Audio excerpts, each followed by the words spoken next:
Welcome back to this episode of Kerbal Space Program, where Jeb and I have fun with rockets. Unfortunately, in the last episode we had to go back to school and do a bit of science, but fortunately we had Kerbal Engineering Redux to help us along. But we didn't look at every feature in this handy tool.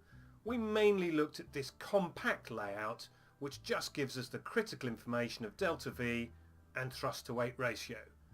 But if we expand this display, we see we have a lot of additional information. So for example, we have one row for each stage, and for each stage we have a cost, mass, ISP, thrust, delta V, thrust to weight ratio and time columns.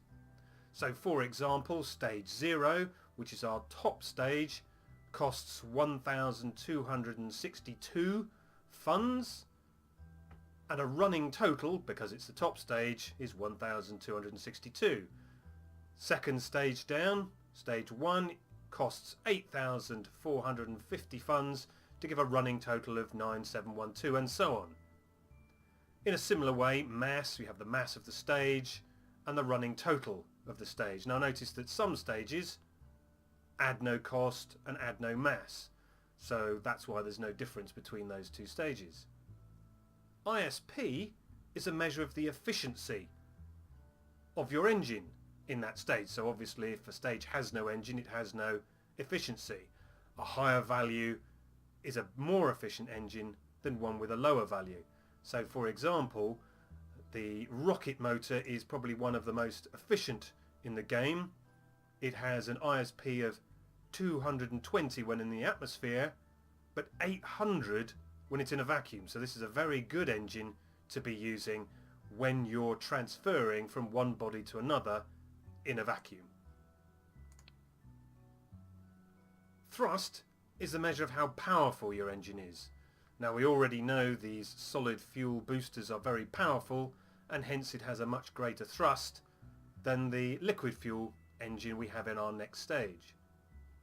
Now we've already talked about delta V and our thrust to weight ratio, and the time is simply the time that that particular stage will fire given the amount of fuel it has access to. Now if we want a bit of more screen real estate, we can click main display and minimize the display, giving us a little more space to work with. But let's switch that back on. Reference bodies is this list you see along the bottom.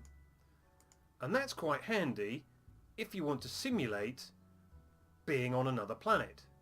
So for example, if we were on Eve, our solid fuel booster has only a thrust to weight ratio of 0.75, so wouldn't get us off the ground. On the other hand, if we're on Ike, it has 11.37 thrust to weight ratio. Because the gravity is so low on Ike, we could literally shoot into the sky, like a rocket. On Duna, 4.25, that's pretty good. But as we know, Duna has an atmosphere, and so we can use the atmospheric stats button to see how an atmosphere will affect our rocket. So you can see the delta V changing as I select and deselect the atmospheric stats. Show all stages is a bit of a compromise between main display and not main display, because this will remove all those stages that don't contribute to the delta V, thrust to weight ratio, and actually have some thrust to be consuming some time as we go into space. So it's a mini space saver, if you like. Finally, we have a settings button.